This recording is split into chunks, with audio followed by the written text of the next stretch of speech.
When Senku heard the words Ishigami Village, his heart twitched violently. Then Ruri walked behind Senku. She had actually known long ago. Senku's full name is Ishigami Senku. Could the entire village be Senku's descendants? Ruri stated.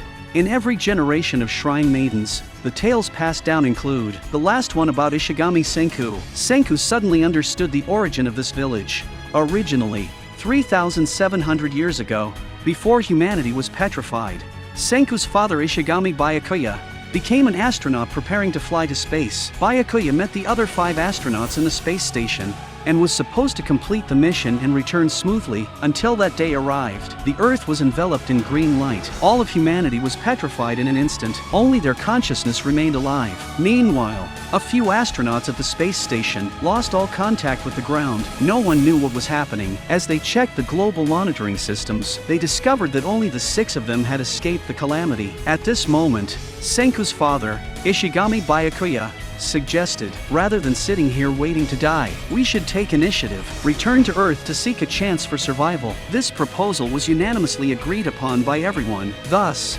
Byakuya began to deduce the origin of the mysterious light. He calculated the average last update time of tweets worldwide. Reversing the calculation revealed the source of the mysterious light was in South Africa. To avoid the petrification light, Byakuya decided to make an emergency landing near Japan. At the other end of South Africa, 3 of them were chosen to return to Earth first as the vanguard. They crash-landed in the Pacific Ocean, 10 kilometers away from the nearest land. A piece of good news and a piece of bad news were sent back to the space station.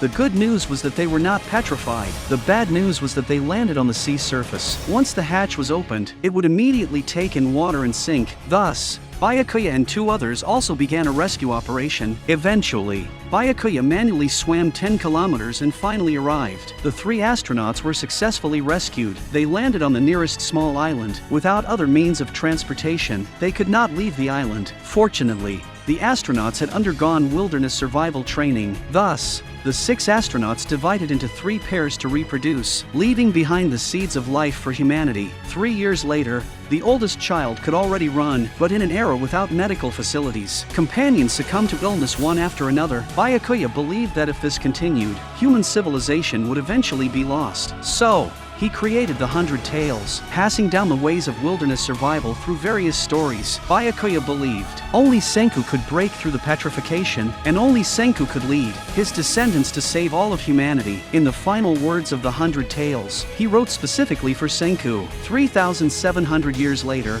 Senku successfully became the chief of Ishigami Village. The village celebrated the new chief with a grand bonfire party, but the main character of the party, Senku, was led by Ruri to a mysterious place. It was the ancestral graveyard of Ishigami Village. In front of Byakuya's grave, a farewell that spanned 1,000 years began. Between this father and son, and the scientific specialties Byakuya brought back for Senku, are now the companions fighting together for human civilization. Senku wiped away his tears and returned to the village. At this time, Gen brought back important news. Tsukasa was about to attack Ishigami Village. Senku had long anticipated this day. Finally, he could show them the power of the kingdom of science. Senku grabbed a crutch from an old performer, stuffed a lot of soil into one end of the crutch, then poured long-stored gunpowder into the other side. Finally, inserting a fuse at the end of the gunpowder, a simple musket was made. As the fuse burned down, a gunshot rang out across the sky, startling the burly men of the Stone Age momentarily. Of all the stratagems,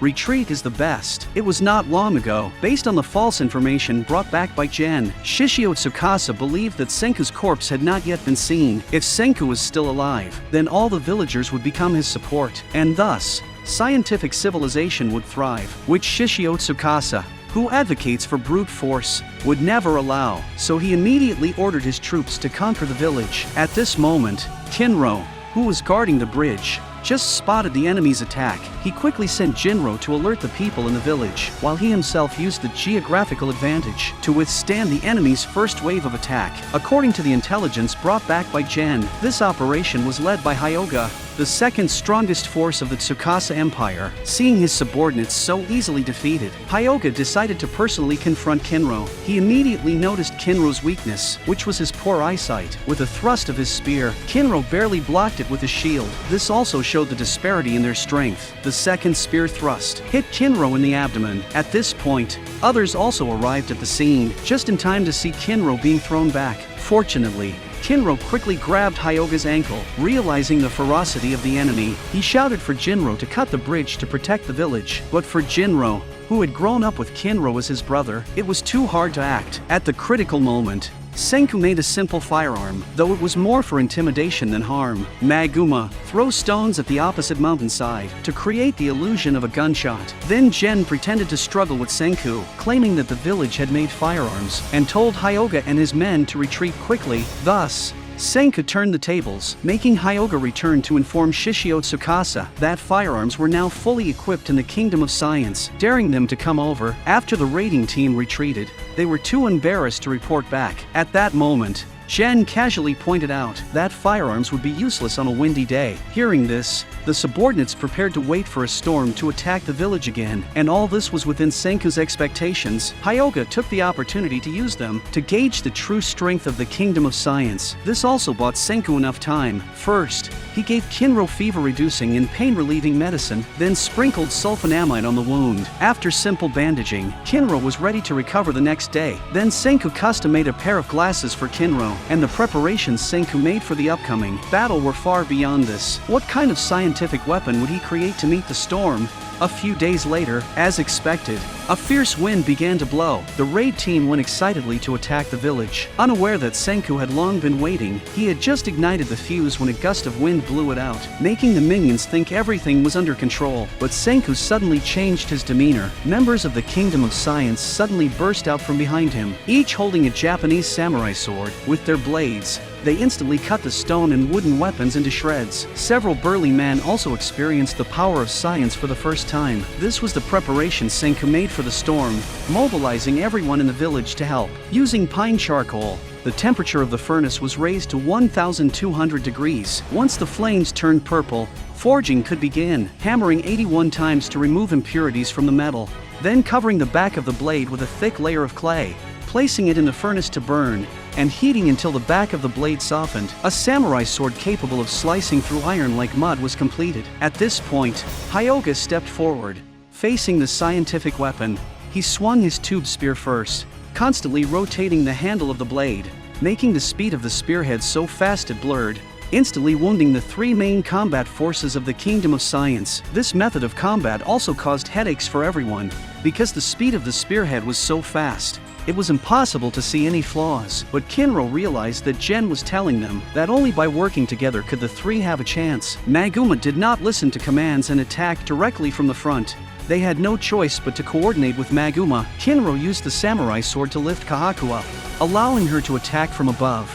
But Kohaku was shocked. Unexpectedly, Hyoga was able to simultaneously block attacks from the front in the air. Just as the spearhead was about to stab Kohaku, the spearhead instantly collapsed, scattering in the air, which shocked everyone immensely. It was unlikely for someone of Hyoga's caliber to make such a basic mistake. Hyoga immediately analyzed the cause, suddenly remembering that today only Gen had touched his tube spear. Truly worthy of being Hyoga's brother, Gen's undercover identity was completely revealed. It turns out that not long ago, Senku had Tsukasa send a small blade to Gen.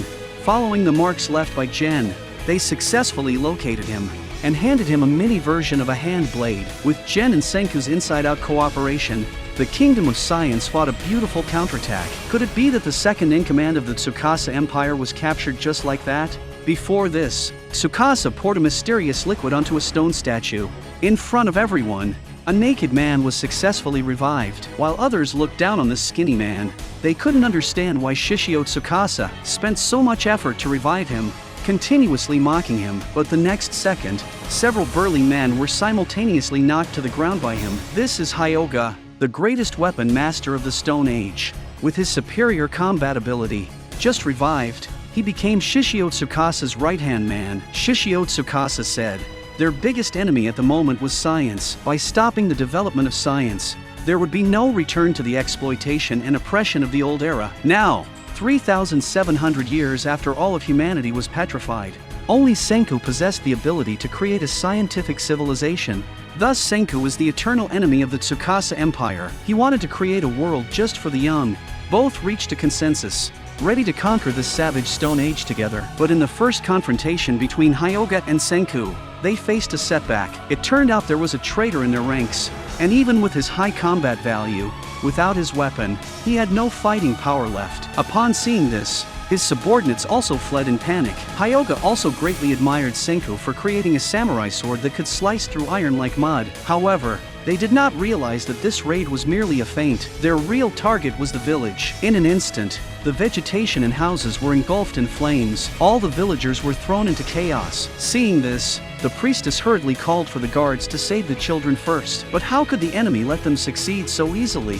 She directly burned the bridge leading to the village, and she was Hyuga's right-hand woman, Hamura. It turns out that during the melee, she had quietly infiltrated the village via the waterway. Then, by drilling wood for fire, she started a fire that set the houses ablaze. At this moment, the old village chief tried to stop Hamura, but with a light jump, Hamura easily dodged. Kohaku's strike was also nimbly avoided by her. Her agility was unparalleled. People from the primitive age had never seen such movement. After meeting up with Hyuga, the two did not linger and immediately fled. The fierce downslope wind gradually intensified the fire. The people of the Kingdom of Science could not concern themselves with the fleeing duo. Instead, they returned to the village to evacuate the populace. Now, they could no longer stay on the island. They had to take them to the Kingdom of Science's warehouse for refuge. Hyuga and his people did not go far, but stayed nearby to observe everything here. Hyuga said that the fire was meant to drive the villagers out. This also shows that the Kingdom of Science would not give up on anyone. So,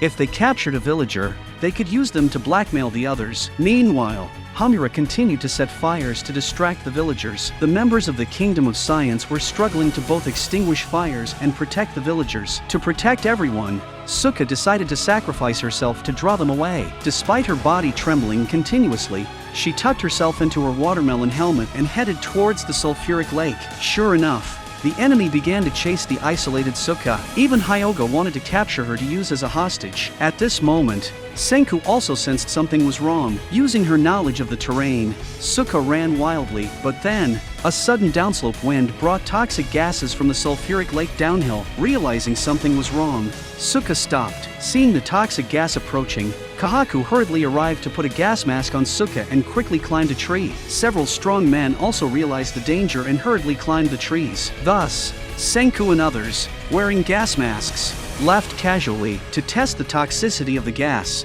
Hyuga directly knocked them off the trees. Facing them was only death. This proved that the gas masks made by Senku were indeed effective. This invasion of the village was a complete failure. He also prepared to go back and report to Shishio Tsukasa, calling all the warriors of the Tsukasa Empire to annihilate the village. Under the leadership of the old village chief, the villagers began to rebuild the burnt houses. Although Ishigami Village had won a great victory, the people of the Kingdom of Science still did not let their guard down. With this lesson learned, the Tsukasa Empire would definitely revive a large number of people to prepare for the next major invasion, and it would not be long before Tsukasa realized that their muskets were merely a bluff, as the raw material for making gunpowder, saltpeter, was in Tsukasa's hands. Moreover, the mysterious potion for reviving humanity also requires nitric acid. At this point, the Tsukasa Empire has the advantage of time, location, and people. It's now the Kingdom of Science's turn to have a headache. Senku proposed that instead of waiting passively,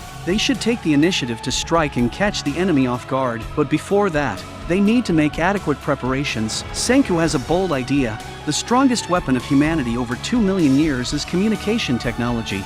That is, to make a mobile phone in this Stone Age. The indigenous people of Ishigami Village have no concept of mobile phones, and Gen thinks Senku has completely lost his mind. After some explanation, the indigenous people were terrified, thinking the mobile phone was sorcery. However, Kohaku doesn't consider it a weapon at all. Senku countered that if they had communication technology, it would be like having an extra eye on the battlefield. They only need to collaborate with undercover agents to find out the enemy's weak points in their force deployment and focus their attack on that area. The necessary undercover agents are Taiju and Yuzuriha. who had been planted in the Tsukasa Empire a year ago, without fast communication facilities. Even a million-strong iron torrent would be like a group of headless flies. During the conversation, a super simple engineering diagram appeared before everyone. The Kingdom of Science will start from zero to prepare for the upcoming Great War. Meanwhile, Hyoga has returned to the Tsukasa Empire's headquarters and reported to Shishio Tsukasa about Gen's betrayal and that Senku is still alive. Moreover, Ishigami Village has established a scientific civilization. This news infuriated Shishio Tsukasa, exposing the entire Kingdom of Science. In this Stone Age without communication facilities, even if Shishio Tsukasa knows that Taiju and Yuzuriha are undercover, Tsukasa won't do much to them. At most, he would arrange for someone to monitor their every move. Tsukasa believes that as long as they don't meet with Senku, the secrets of the Tsukasa Empire won't be leaked. So in Senku's eyes, making a mobile phone will be the key to deciding the outcome. Since hearing about the use of the mobile phone, Chrome and the old craftsman were as energized as if they had been injected with an adrenaline shot. The first thing to be made is a cotton candy machine. Can you guess its purpose? Senku took a pot of molten iron from the blast furnace and poured it into a pre-prepared mold. A round wooden stake was placed in the middle, and sticks were inserted around it to leave small holes. Finally, a metal tube was inserted at the top. After the tool cooled, they could start making it, putting sugar crystals in and continuously rotating. Under the force of centrifugation, the melting sugar would fly out of the small holes, turning into long thin threads. What if, instead of sugar, gold was put in? It would naturally make gold threads, but since gold is too precious, they could only experiment with sugar first. So Senku decided to make some cotton candy to let these primitive people taste what science is like and to experiment if this mold was feasible. The sugar blocks were put into a container, then heated from below. As for the laborious task of making the cotton candy machine spin, it naturally fell on Kinro and Jinro. Through their constant pulling, the fluffy cotton candy was made. The moment the three ladies tasted it, it was truly sweet to their core. At this moment, Senku recalled the girl in red, Hamura, although she was an enemy sent by the Tsukasa Empire to spy on them. Senku set up a platform in the jungle and placed some cotton candy on it. He intended to let Hamura taste the flavor of science. Senku's purpose was not entirely pure. If Hamura reported this back to the Tsukasa Empire, perhaps a food lover there might be tempted to defect to the Kingdom of Science. In terms of cunning, Senku was indeed a step ahead. When Hamura received the cotton candy, she remembered the last time the village was on fire and how the people of the Kingdom of Science did not abandon anyone in the village. Thinking that such kind people would not harm her, she gathered the courage to take a bite. The sense of happiness was overwhelming, allowing Hamura to feel the kindness from her enemies and reducing her resistance towards the Kingdom of Science. Even though the cotton candy was so delicately delicious, Senku and Gen still found flaws in it. There were uneven dents on the cotton candy, and if the gold wires were the same, the phones they planned to make would be unusable. The next step was to find out the cause of these dents. When Kinro and Jinro were pulling the ropes, Chrome immediately spotted the problem. Only by ensuring the machine ran smoothly could the dents be resolved. At that moment, Senku got an inspiration from Kohaku's shield and decided to pioneer a revolution in human history, the gear mechanism. By hammering wooden stakes into the shield and modifying the gear mechanism, it could be easily operated by one person. Seeing the gear mechanism, Chrome seemed to have an epiphany, pulling the old craftsman aside to whisper. After hearing the idea, the old craftsman's clothes burst from excitement, and everyone immediately started working. Senku could not manage any further. They had to make enough telephone wires before winter. They only needed to twist the gold wires by hand, and as for how much, it would be from the ground to the top of the opposite mountain. Thus, Senku mobilized everyone in the village to help, with everyone clearly assigned to their tasks. Working orderly, the top-secret duo also worked tirelessly through the night to finish their masterpiece. After 3 days, an exhausted Chrome came to Senku, saying he wanted to show them the result of their 3 days and nights of sleepless effort. Everyone was eager to go to the scene, and even Senku was startled. Chrome had merely looked at the gear structure and unexpectedly extrapolated from it to create a water wheel. In this Stone Age, such an invention was absolutely explosive. Chrome originally planned to combine the water wheel with the cotton candy machine to upgrade it to an automatic cotton candy machine. However, Senku had other plans. The water wheel had many uses, such as replacing Kinro and Jinro's manual power generation. The electricity generated by the water wheel would be unmatched by human power. With the water wheel and gears, it meant that the era of human power had ended, and the era of mechanical power had begun with the hydroelectric generator. It meant that humanity had successfully entered the era of mechanical power. The biggest problem currently was that the electricity was still being continuously lost. They needed to make a container to store the electricity, which meant they had to create a battery. After 3 days of intense work, Chrome and the old craftsman were utterly exhausted, but Senku, the old capitalist, still arranged for them to make the battery. Place 2 lead plates in a glass container, then add enough sulfuric acid solution, create 5 such bottles, and the battery is completed. Jinro touched it and immediately got shocked severely. When he regained consciousness, Jinro realized, with this device, they no longer have to exhaust themselves. Turning the manual generator, he finally felt how science liberates productivity. However, freed from the task of generating power, Jinro was taken by Kohaku for intense training in the mountains, preparing for the great battle with the Tsukasa Empire in a few months. On the other hand, all attempts by the crafts group ended in failure. Senku came up with an idea, deliberately pulling out the experimental blueprints and pondering over them. This drew the attention of the 2 members of the crafts group. Seeing such a clever gear device, they were invigorated as if revitalized. Under the crafts group's excruciatingly intense work, risking execution, the Blower 3.0 was completed. Now, the blower is not only several times more efficient than manual operation, but it is also fully automatic, greatly freeing people's hands. However, there was no time to rest during this period. With the winter solstice approaching, it was necessary to store food for the village for the winter. Everyone began to go out to gather, hunt, and fish. Unlike before, Senku's introduction of science taught them how to make canned food. Imagine eating meat in winter. What a wonderful thing! Next, Senku prepared to create a device extremely relied upon by modern people, the light bulb, lighting up the world. But instead of using strong glue at the connection of the filament, glass was used. Such meticulous and precise work often led to failures even for experienced artisans. After several days and nights of experimentation, a thick frost covered the vegetation, and the glass semi-finished product was finally completed. To prevent the filament from burning out when lit, Senku planned to use the weight of mercury to vacuum the light bulb. This would increase the lifespan of the light bulb. The light bulb experiment was also declared a success. At night, Senku had Kohaku bring the villagers under a taiju tree. Snowflakes began to fall from the sky. He pressed the switch, and the light bulb hanging from the tree lit up instantly. The warmth of science illuminated everything around. This was their masterpiece over the past 2 months, and the natives saw such a spectacle for the first time. Even Gen felt as if he had returned to modern times. Hearing Senku insisting on conducting the experiment today, he suddenly remembered.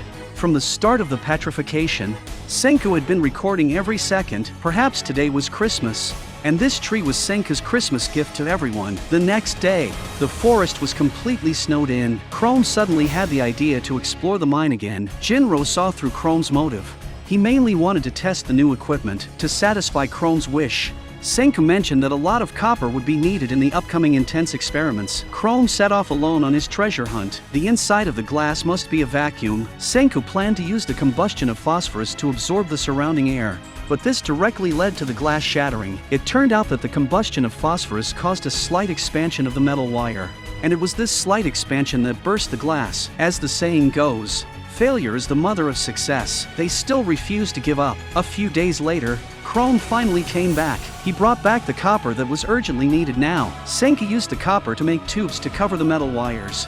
Thus they wouldn't break the glass. However, the bamboo fiber was directly burned away. Countless failed experiments continuously undermined Senku's confidence. This time, Senku was completely out of ideas. Chrome took up the stones he had collected, all of which were rejected by Senku. It seemed they were really stuck this time. The production of the mobile phone was also at a standstill. Seeing Senku disheartened, Suka was somewhat unwilling to give up. He took out all the stones Chrome had brought back. After continuous selection, he finally chose a stone he liked. In the early hours of the morning, Senku couldn't sleep. Then Gen suddenly appeared. He suggested that today was the first day of the new year. He called everyone to go watch the sunrise together. Finally, they reached the mountaintop. The sun was about to rise. At this moment, the stone in Suka's hand suddenly emitted a faint blue light. This phenomenon caught everyone's attention. Even Senku was shocked. Suka looked confused. Senku stepped forward and explained, This is called Shaylight. Under ultraviolet light, it emits blue light, and just before sunrise is the time when ultraviolet reaction is strongest, and this material is the most suitable for making filaments. It's not afraid of high temperatures, and it's the strongest metal in the universe. Chrome and Senku prepared to enter the mining area again, ready to excavate more Shaylight. In the end, Senku also chose Maguma, the strongest, to go with them. What kind of adventures will they have next? In the mine tunnel, the exploration team suddenly stopped. It turned out that the leading man noticed something was wrong ahead. His companions behind asked what happened with curiosity. The man pointed out that the rocks ahead were mica, which is like cake, a very fragile stone, and in front of them was a natural trap made entirely of mica. One careless step could lead them to fall into an abyss from which there is no return. While they were still thinking about how to bypass this area, before Senku noticed the stone under his feet was cracking, Maguma from behind rushed up and knocked Senku away. This moment stunned everyone. However, Maguma fell into the abyss. Senku quickly grabbed him, but with his build, he simply couldn't pull him up. The oblivious Chrome told Senku to let go quickly, because in his eyes, Maguma's behavior was clearly intended to harm Senku. For such a person, it was not worth risking their lives. At this moment, the wronged Maguma didn't speak the truth, because he knew that just the two of them, the weaklings, couldn't possibly pull him up. So, he started taunting them. In his eyes, he really looked down on these two small figures. He believed that only absolute strength ruled the world. As soon as he finished speaking, the rock under Senku's feet suddenly shattered, and the two of them fell down together. Fortunately, the pit was not deep, and both of them were unharmed. At this moment, Senku was looking around at the bottom of the pit for a way out, which annoyed Maguma immensely. Such a deep pit, it was simply impossible to climb out. Suddenly, a bottle of water fell from above, landing right on Maguma's head. It turned out that Chrome wanted to pour lake water into the pit, to allow them to swim up effortlessly. Senku thought the method was feasible, but it was too slow. He prepared to use science to speed up the process, instructing Chrome to dismantle the tube from the gas mask,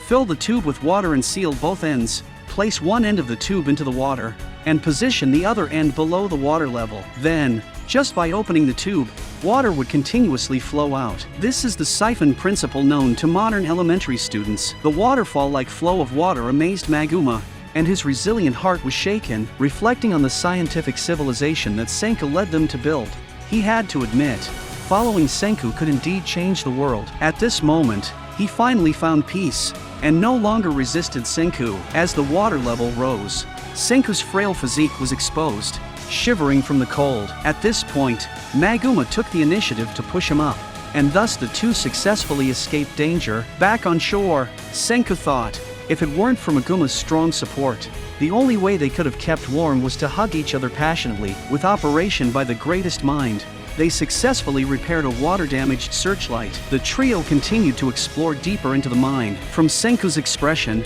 it was clear they had discovered an incredible treasure. The wall in front of them, full of stripes, was what they had been desperately searching for. The water boiled by magma underground had flowed into the cracks of these limestone rocks, and the various components in the hot water had infused into these stones, turning them into various types of minerals. Put simply, half of the elements on the periodic table could be found in this rock. At that moment, Maguma, holding a hammer, suddenly struck from behind. Chrome immediately felt uneasy, thinking Maguma was going to harm Senku, but Maguma's target was the entire rock wall. Senku clarified for Maguma at that moment, and Chrome realized he had misunderstood him. He sincerely apologized, suggesting if he was still upset, he could punch him a couple of times to vent. But Maguma was clearly not that petty. The trio, rarely so unified, dug for half a day, unearthing various rare minerals, which made Senku, the capitalist, laugh uncontrollably, wishing he could take the entire mining area home. At that moment, Maguma suddenly remembered that before they left, Gen had told him to make sure to bring Senku back within 3 days. So, he pulled the two reluctant scientists out of the cave. Senku's physical strength was indeed too weak, and with night falling, at this pace, they definitely couldn't return to the village on time. To speed up the process, Maguma blindfolded Senku, grabbed him like a little chick, and ran towards the village. Seeing Senku return, the others all looked gloomy. In such an oppressive atmosphere, Senku chuckled and said, "Have you finally realized that if you hand over your heads to the Tsukasa Empire, the village will be safe forever?" At that moment, Senku was truly scared. Although he knew science like the back of his hand, he was helpless when it came to human nature. Just then, Kohaku removed the bandage from his eyes, and before him was a clear image of Saturn. It turned out that what awaited him was a long-planned surprise. The astronomical telescope and the observatory had taken the villagers 3 days to build. Since childhood, Senku had always been fascinated by space, and even his father, Ishigami Village, had become an astronaut because of him. As soon as she spoke, Kohaku wished Senku a happy birthday. This surprise also represented the blessings of all the villagers. It turns out that when the expedition team had just set out, Gen had gathered everyone together to prepare this birthday surprise for Senku. After receiving the gift, Senku was very happy. The telescope could completely be used as a watchtower, which added a bit more odds in their fight against the Tsukasa Empire. However, a real man wouldn't keep talking about his own birthday. Senku was curious how Gen knew today was his birthday. It turns out, a few days ago, Gen had casually found out that Senku had lived for 6,268 days. Plus, Gen saw the time carved on the tree by Senku when he was revived at the entrance. This reasoning led to the conclusion, perhaps from that moment, Gen was destined to follow Senku's path. It was also because of Senku's arrival that the return of scientific civilization made the villagers so enthusiastic. This is definitely the coolest product of the Stone Age. The large pile of instruments before him was what he called a mobile phone. To construct a mobile phone,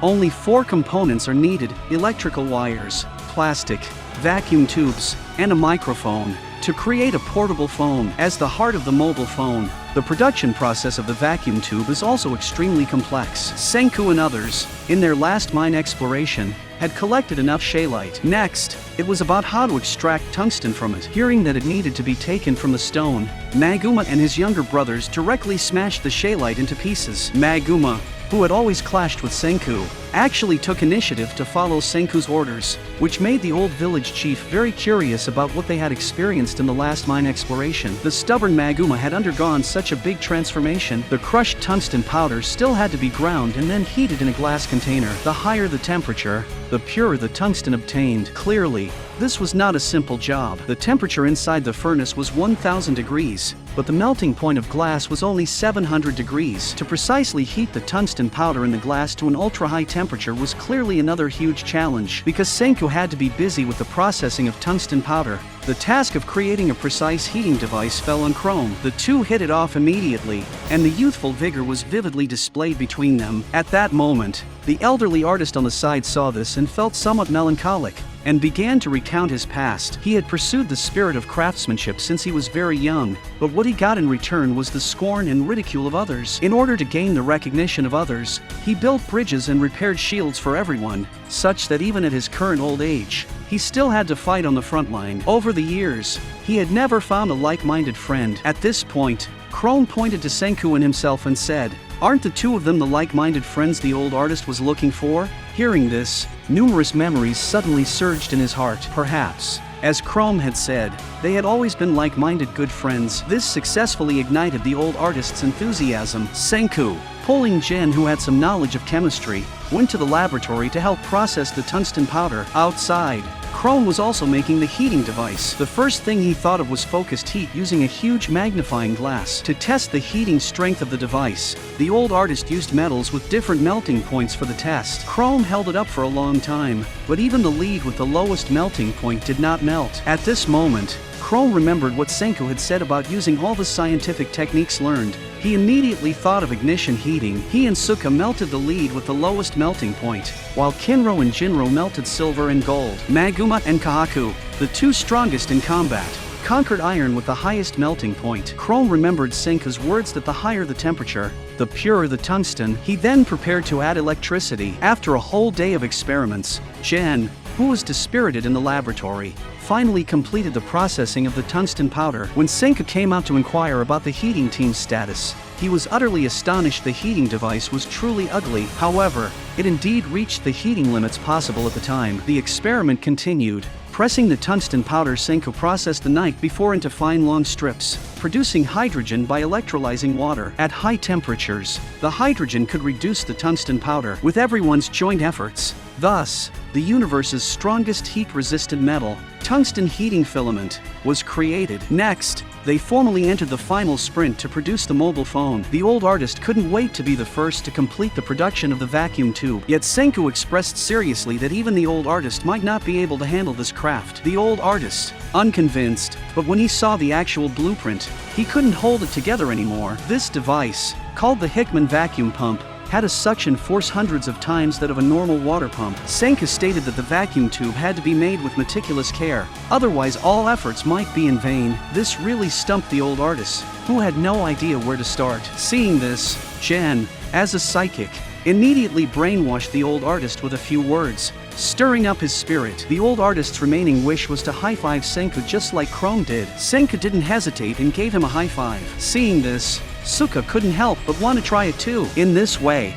Senku gained the full support of the village's elderly and children. After arranging the work, they could also fully produce the plastic needed for the phone. After a series of operations, formaldehyde was first produced, which is what is used to preserve bodies. Next, just prepare sodium hydroxide and coal slag, and plastic can be produced. This was also the first artificial plastic in human history. In Chrome's view, it just needed burning a lot of coal. Seeing the villagers busy in the icy snow, their fingers nearly froze, and their work efficiency greatly decreased. To solve this problem, Senku had the physical team go up the mountain to dig coal, while he stayed in the laboratory to make a furnace. With the furnace, the villagers' work efficiency greatly improved. Watching the village gradually become prosperous, the old village chief was very emotional that choosing Senku was the right decision. Then Senku found Gen, who was slacking off, and handed over the task of making manganese batteries to him. Next was his personal showtime. Using zinc for nori, manganese for rice balls,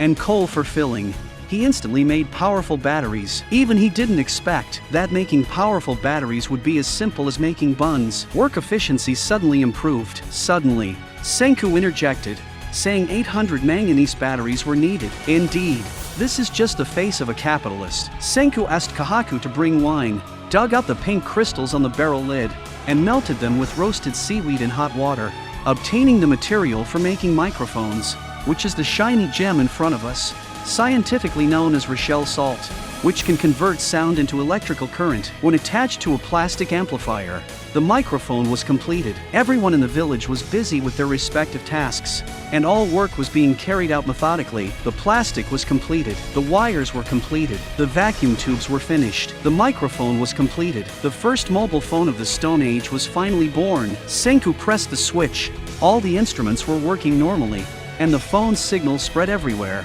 also marking the success of the Science Kingdom in this mobile phone test. Next, the final battle with the Tsukasa Empire gained 5 more layers of probability of victory. Upon hearing that this device could transmit voices to the distant other side, all the natives showed incredulous expressions. Indeed, in their Stone Age, they really had no concept of mobile phones. But could this pile of instruments really transmit sound over thousands of miles?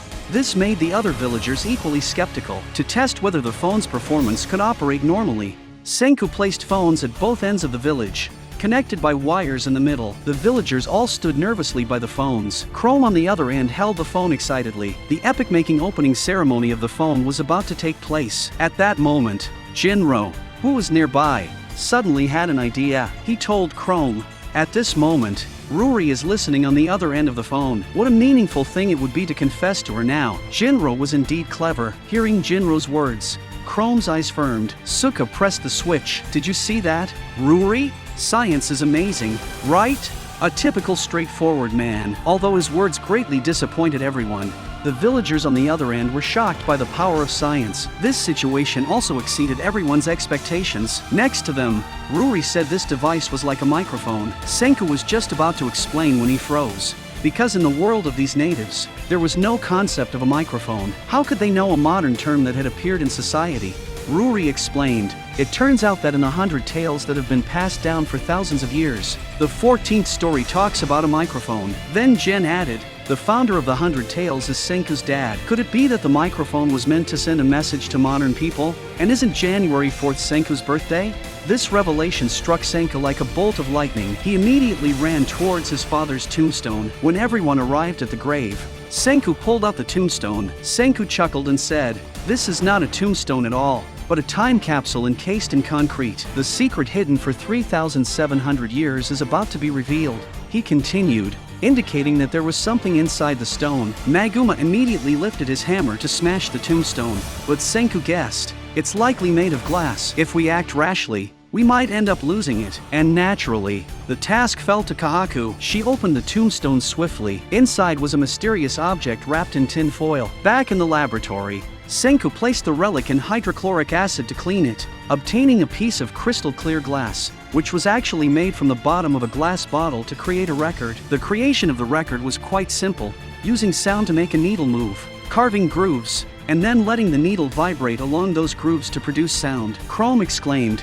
"Senku's dad is freaking awesome," but Senku immediately clarified, such meticulous and precise work was probably done by other astronauts around him. After all, every astronaut is an elite. Making a record player is not surprising. Senku also used previous materials to assemble a record player and called all the villagers to listen to the voice of the founder of Ishigami Village. As the gears turned, Byakuya's voice came through the speakers. Everyone was moved by the captivating singing, which also inspired them to yearn for modern society and the scientific civilization. Senku believed that by defeating the Tsukasa Empire, they could restore the human civilization of the past. The villagers were moved by Byakuya's message and felt motivated to revive the civilization of the old era. With the mobile phone, Taiju and Yuzuriha, who had been undercover in the Tsukasa Empire for a year, were about to be reconnected. Taiju was confident that they could defeat the Tsukasa Empire and revive the lost scientific civilization. On the other side, the Tsukasa Empire had revived enough manpower and planned to completely eliminate Senku and the Kingdom of Science. "Come,